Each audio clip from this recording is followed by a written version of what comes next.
Hello friends, स्वागत है आपका अगस्त क्लासेस में। मैं शालू रानी। हम ये रासायनिक अभिक्रिया वाला चैप्टर कर रहे हैं 10th क्लास का। इसमें आज हम ऑक्सीकरण और अपचयन करेंगे। इससे पहले हमने रासायनिक अभिक्रिया के प्रकार करे थे, उससे पहले संतुलित करना और रासायनिक अभिक्रिया के बारे में सब कुछ पढ़ लिया हमने। तो आज हम ऑक्सीकरण और अपचयन करते हैं। इसमें देखते हैं क्या होता है। तो सबसे पहले हम ऑक्सीकरण को देखते हैं। ऑक्सीकरण क्या है?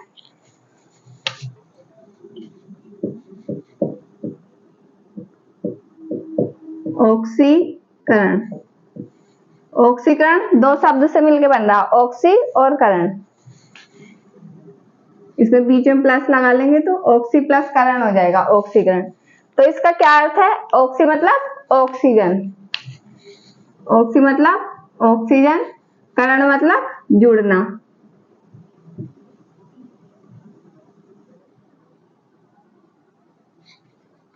ऑक्सीकरण मतलब ऑक्सीकरण का जुड़ना। किसी भी यौगिक में अगर ऑक्सीजन जुड़ रही है तो उसका ऑक्सीकरण हो रहा है, और अगर ऑक्सीजन निकल रही है तो उसका अपचयन हो रहा है। यहाँ पे ऑक्सीजन जुड़ रही है लेकिन हाइड्रोजन निकलती है। ऑक्सीजन जुड़ना, हाइड्रोजन का निकलना, या फिर हम इसको ये भी बोल सकते हैं, हाइड्रोजन मतलब इलेक्ट्रॉन का निकलना।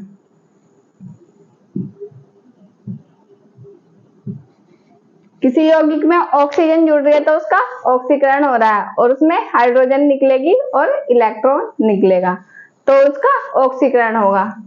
और अपचयन में क्या होता है?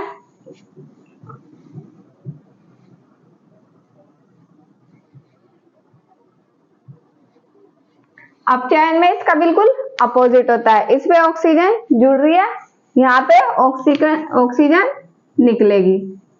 ऑक्सीजन का निकलना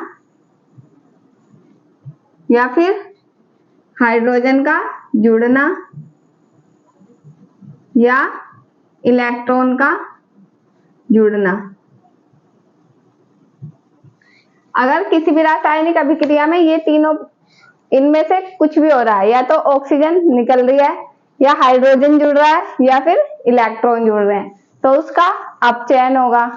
और अगर ये सब होता है, ऑक्सीजन जुड़ रही है, या फिर हाइड्रोजन निकल रही है, या फिर इलेक्ट्रॉन निकल रहा है, तो उसका ऑक्सीकरण होगा।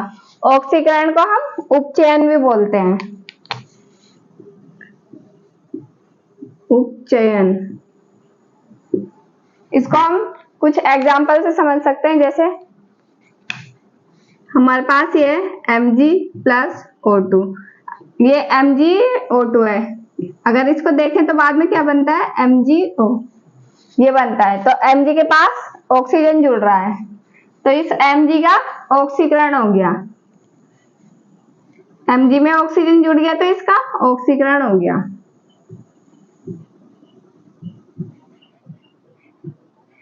ऑक्सीकरण किसका हुआ? जिसमें जुड़ता है उसका ऑक्सीकरण होता है।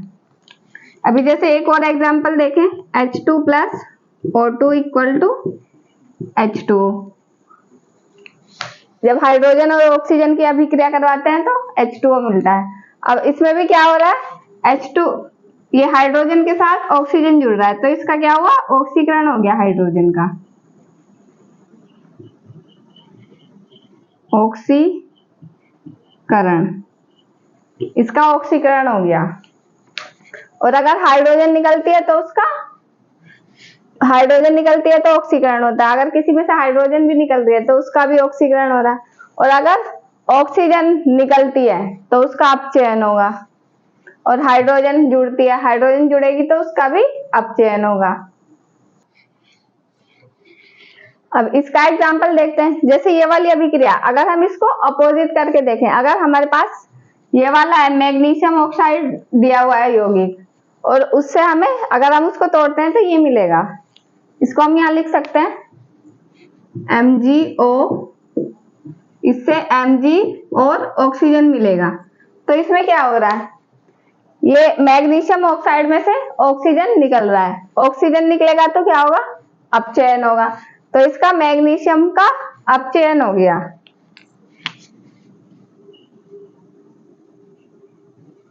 अपचयन। या फिर हाइड्रोजन जुड़ जाए, जैसे किसी में हाइड्रोजन जुड़ रहा है, मान लो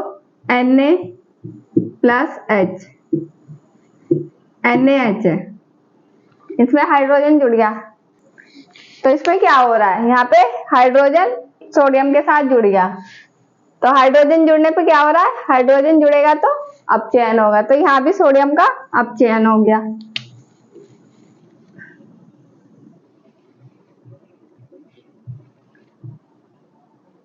अपचयन, तो इसमें यही होता है ऑक्सीकरण और अपचयन में। ऑक्सीकरण में ऑक्सीजन जुड़ेगी, हाइड्रोजन निकलेगा और इलेक्ट्रॉन निकलेगा, लेकिन अपचयन में ऑक्सीजन निकलेगी और हाइड्रोजन जुड़ेगा और इलेक्ट्रॉन भी जुड़ जाएंगे उसमें। अगर ये तीनों कंडीशन में से कोई सी भी कंडीशन आ रही है तो उसका अपचयन हो रहा है, और अगर इन तीनों में से कोई सी कंडीशन आ रही है तो ये ऑक्सीकरण होगा। अभी जैसे हमने ये एग्जाम्पल लिखे हैं, इसमें इसका ऑक्सीकरण हुआ, इसमें भी इसका ऑक्सीकरण होगा, यहाँ पे ऑक्सीजन निकली तो इसका अपचयन हो गया, और इसमें से हाइड्रोजन जुड़ गया तो इसका भी अपचयन हो गया। अब हम इसको अच्छे से लिख लेते हैं जिस तरह से हम नोट्स बनाएंगे। अब हम इसको देखते हैं कि इसको किस तरह से लिखना है। ये एग्जाम में इस तरह से ही आते हैं कि ऑक्सीकरण और अपचयन में अंतर बताइए, या तो इस तरह से आएंगे या फिर रिएक्शन देंगे आपको, उसमें पूछेंगे कि इसमें ऑक्सीकरण हो रहा है या अपचयन हो रहा है। तो हम इनको देखते हैं, ये अंतर लिखे हुए हैं, फिर हम जो आगे रिएक्शन सॉल्व करना सीखेंगे कि उसमें ऑक्सीकरण हो रहा है या अपचयन हो रहा है। तो अंतर देखते हैं इसमें। ऑक्सीकरण को उपचयन भी बोलते हैं, ये मैंने पहले बताया था, अभी इसको उपचयन भी बोलते हैं, इसको लिख लेना। ऑक्सीकरण मतलब ऑक्सी प्लस करण, ये दो शब्द से मिलकर बना है। ऑक्सी मतलब ऑक्सीजन और टू नीचे लिखेंगे, प्लस करण मतलब जुड़ना, ऑक्सीजन का जुड़ना मतलब ऑक्सीकरण। इसमें क्या होता है, ऑक्सीजन जुड़ती है और हाइड्रोजन निकलती है। अगर ऑक्सीजन जुड़ रही है तो भी ऑक्सीकरण हो रहा है, और अगर हाइड्रोजन निकल रही है तो भी ऑक्सीकरण हो रहा है, या फिर इलेक्ट्रॉन निकल रहे हैं, इलेक्ट्रॉन निकलेंगे तो भी ऑक्सीकरण होगा। ये तीन तो हमने कंडीशन देख ली थी अभी पहले। एक है ये फोर्थ, विद्युत ऋणात्मक तत्व का जुड़ना, जो विद्युत ऋणात्मक तत्व होते हैं उनके जुड़ने से भी ऑक्सीकरण होगा। अब विद्युत ऋणात्मक तत्व का कैसे पता लगता है, जिनके ऊपर नेगेटिव चार्ज होता है वो विद्युत ऋणात्मक तत्व होते हैं। जैसे ऑक्सीजन,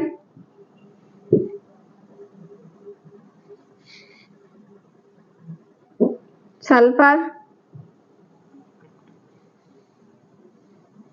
और फ्लोरीन, क्लोरीन, ब्रोमीन, आयोडीन, ये सब विद्युत ऋणात्मक तत्व होते हैं।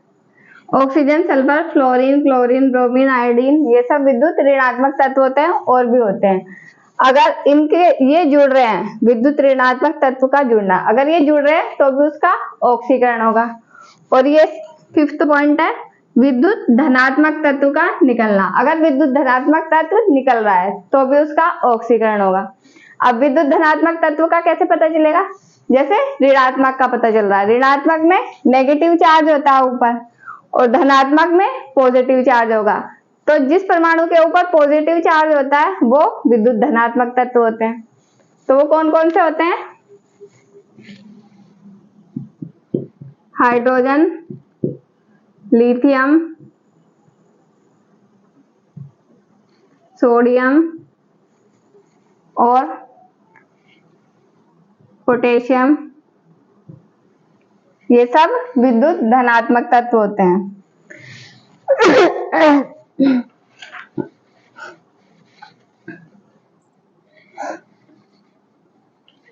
अब ये हमने समझ लिया ऑक्सीकरण, ऑक्सी प्लस करण, ऑक्सीकरण, ऑक्सीजन का जुड़ना, ऑक्सीजन का जुड़ना, हाइड्रोजन का निकलना, इलेक्ट्रॉन का निकलना, विद्युत धनात्मक तत्व का जुड़ना या फिर विद्युत ऋणात्मक तत्व का निकलना, ये सब कंडीशन होगी तो उसका ऑक्सीकरण होगा।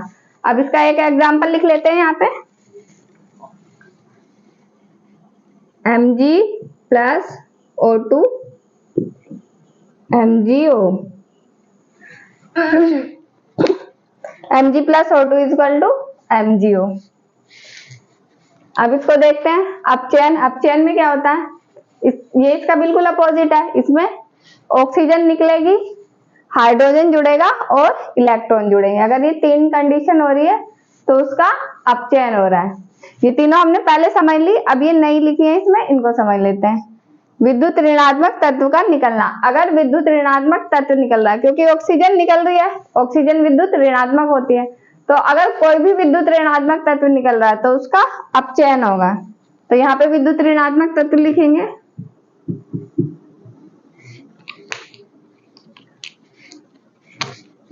Oxygen, fluorine, chlorine, bromine, iodine, ये सब विद्युत ऋणात्मक तत्व होते हैं क्योंकि इनके ऊपर नेगेटिव चार्ज होता है। नेक्स्ट है विद्युत धनात्मक तत्व का जुड़ना। अगर विद्युत धनात्मक तत्व जुड़ेगा तो उसका अपचयन होगा। तो इसके एग्जांपल लिखेंगे। विद्युत धनात्मक तत्व कौन से होते हैं, hydrogen, lithium, sodium, potassium,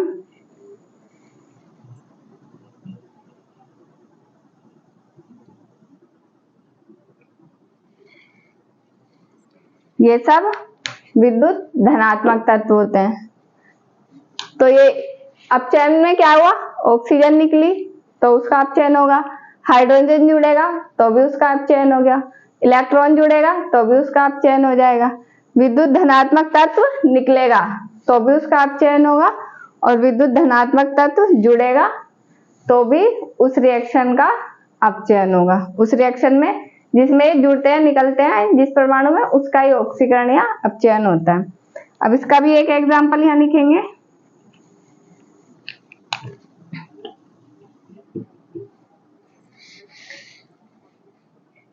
MgO, MgO है हमारे पास मैग्नीशियम ऑक्साइड। जब हम इसकी रिएक्शन करेंगे, मतलब इसको, ये टूटेगा, इसमें से ऑक्सीजन निकल जाएगा। ऑक्सीजन निकलेगा तो क्या होगा, अपचयन। तो यहाँ क्या मिलेगा हमें, Mg+O2, ये मिल जाएगा। इसमें से ऑक्सीजन निकल जाएगी और इसका अपचयन हो जाएगा। तो ये ऑक्सीकरण अपचयन था। और एक तरह की और अभिक्रिया होती है, ये ऑक्सीकरण अभिक्रिया, ये अपचयन अभिक्रिया। एक और होती है जिनमें ऑक्सीकरण और अपचयन दोनों एक साथ होते हैं, तो उसको बोलते हैं हम रेडॉक्स अभिक्रिया। उसको समझते हैं हम आगे।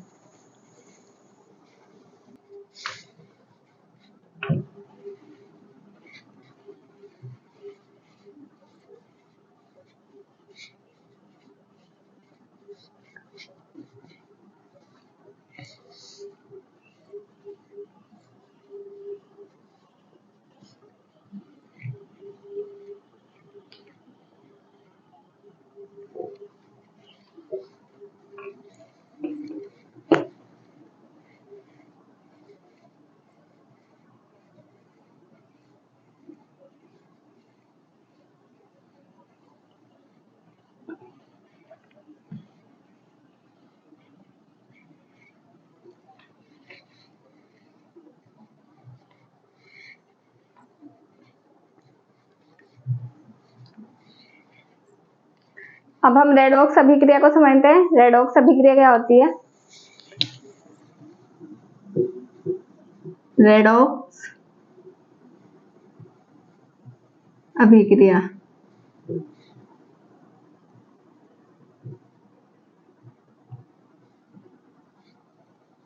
सबसे पहले हम ये देखते हैं कि रेडॉक्स नाम कहाँ से आया। रेडॉक्स मतलब ये नाम कहाँ से बना, इसको कहाँ से लिया। अब हमारे पास ये ऑक्सीकरण और अपचयन है, ये हमने पढ़ी है। तो ऑक्सीकरण को ऑक्सीडेशन बोलते हैं और अपचयन को रिडक्शन बोलते हैं। तो इनको इंग्लिश में क्या बोलेंगे, ऑक्सीडेशन,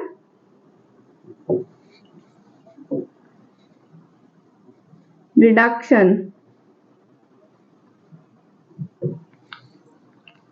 अब क्योंकि ये इधर ऑक्सीकरण लिखा था मैंने, इसलिए यहाँ पे ऑक्सीकरण इधर लिख दिया और अपचयन का रिडक्शन इधर लिख दिया।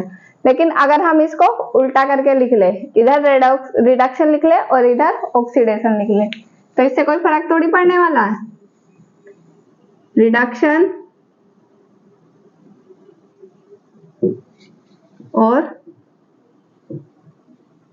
ऑक्सीडेशन। अब देखते हैं ये रेडॉक्स नाम कहां से आया। रिडक्शन का रेड ले लिया, रिडक्शन में से रेड लिया, आरईडी रेड, और ऑक्सीडेशन में से ओएक्स।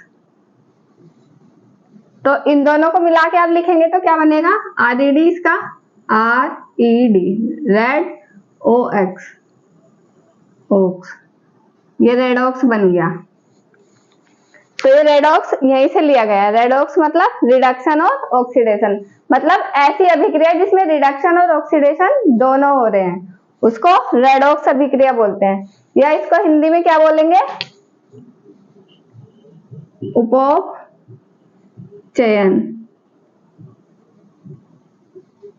हिंदी में इसको बोलते हैं उपचयन।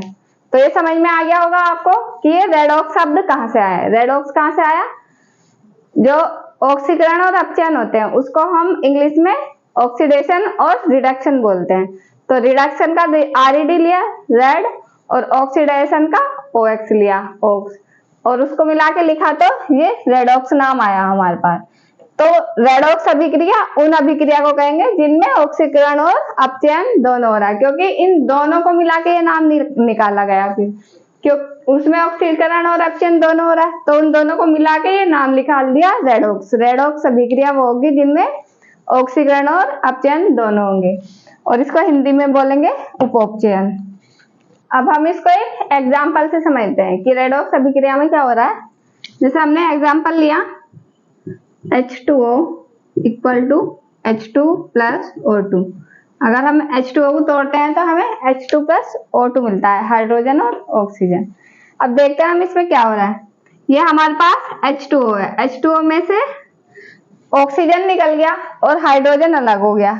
जब हम इसको तोड़ेंगे तो ऑक्सीजन और हाइड्रोजन दोनों अलग अलग हो जाएंगे, मतलब इसमें से ऑक्सीजन निकल रहा है। ऑक्सीजन किसमें निकलेगा, जहां पे ऑक्सीजन निकलता है क्या होता है वहां अपचयन। ऑक्सीजन जुड़ता है तो ऑक्सीकरण होता है, और जहां निकलता है वहां अपचयन होता है। इसमें से निकल रहा है तो मतलब इस हाइड्रोजन का अपचयन हो रहा है।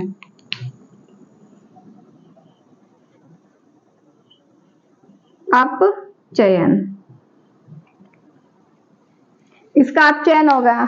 लेकिन ये जो ऑक्सीजन है, ये ऑक्सीजन यहाँ पे एक ऑक्सीजन थी और ये इधर दो परमाणु हो गए इसके, मतलब ऑक्सीजन का तो ये आयन रूप में था पहले, अब ये एक पूरा परमाणु बन गया, मतलब दूसरा आयन भी इससे जुड़ के पूरा ऑक्सीजन का एक परमाणु बन गया। तो इसमें ऑक्सीजन में एक और ऑक्सीजन का आयन मिलके पूरा परमाणु बनवा लिया। तो इसमें ऑक्सीजन जुड़ रही है यहाँ पे, तो ऑक्सीजन जुड़ने पे क्या होता है ऑक्सीकरण। इस ऑक्सीजन का ऑक्सीकरण हो गया यहाँ, ऑक्सीकरण। ये एक छोटा सा एग्जांपल है, इससे मैंने समझाया आपको ताकि इजीली समझ में आ जाए। ये जल का फॉर्मूला है H2O, ये रिएक्शन अधिकतर सभी लोगों को पता होती है, इसलिए इस छोटी सी रिएक्शन से ही समझाया। H2O है, जब हम इसको तोड़ेंगे तो हाइड्रोजन और ऑक्सीजन में टूटेगा। लेकिन हो क्या रहा है इसमें, ये पूरा एक यौगिक था, इसमें से ऑक्सीजन निकल गया। ऑक्सीजन निकल रहा है तो ऑक्सीजन किसमें निकलता है अपचयन अभिक्रिया में, तो इस हाइड्रोजन का अपचयन हो गया।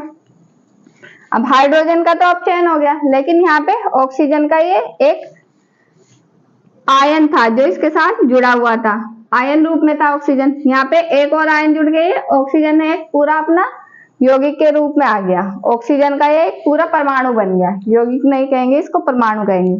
तो ये पूरा एक परमाणु बन गया। इस एक आयन में, ऑक्सीजन के एक आयन में एक और जुड़ गया और उसका पूरा परमाणु बन गया। तो इसमें ऑक्सीजन जुड़ रहा है, ऑक्सीजन मत जुड़ रहा है, मतलब इसका ऑक्सीकरण हो रहा है। तो ये रेडॉक्स अभिक्रिया में यही होता है। रेडॉक्स अभिक्रिया ऑक्सीडेशन और रिडक्शन, मतलब ऑक्सीकरण और अपचयन, इसको हमने अपोजिट करके लिख लिया। ये रिडक्शन इधर लिख दिया और ऑक्सीडेशन इधर लिख दिया, इसमें कोई दिक्कत नहीं है। अब हमने रेडॉक्स का आरईडी लिया, ऑक्सीडेशन का ओएक्स लिया, तो इससे पूरा रेडॉक्स बन गया। रिडक्शन का आरईडी और ऑक्सीडेशन का ओएक्स। ये रेडॉक्स बन गया। रेडॉक्स मतलब वे अभिक्रिया जिसमें ऑक्सीकरण और अपचयन दोनों ही क्रिया होती हैं। इसको हिंदी में उपोपचयन भी बोलते हैं, उपोपचयन अभिक्रिया। ये हमने एक एग्जाम्पल लिया H2O, इसमें क्या हुआ, ऑक्सीजन निकला। ऑक्सीजन निकला तो हाइड्रोजन का अपचयन हो गया। अब इस ऑक्सीजन में एक और आयन जुड़ गया और इसका ऑक्सीकरण हो गया। ऑक्सीजन जुड़ रही है, ऑक्सीकरण हो रहा है, और ऑक्सीजन निकल रही है तो अपचयन हो है। तो रेडॉक्स अभिक्रिया में यही है। आज की क्लास में इतना ही है। आगे की जो इसमें कुछ एग्जाम्पल है वो कराए जाएंगे, कुछ छोटे बड़े एग्जाम्पल, जिससे आपको और अच्छे से समझ में आ जाएगा। आगे की क्लास में कराएंगे, नेक्स्ट क्लास में। तो आज की क्लास में इतना ही है। क्लास अच्छी लगी होगी तो लाइक करें, शेयर करें, कमेंट करें और चैनल को सब्सक्राइब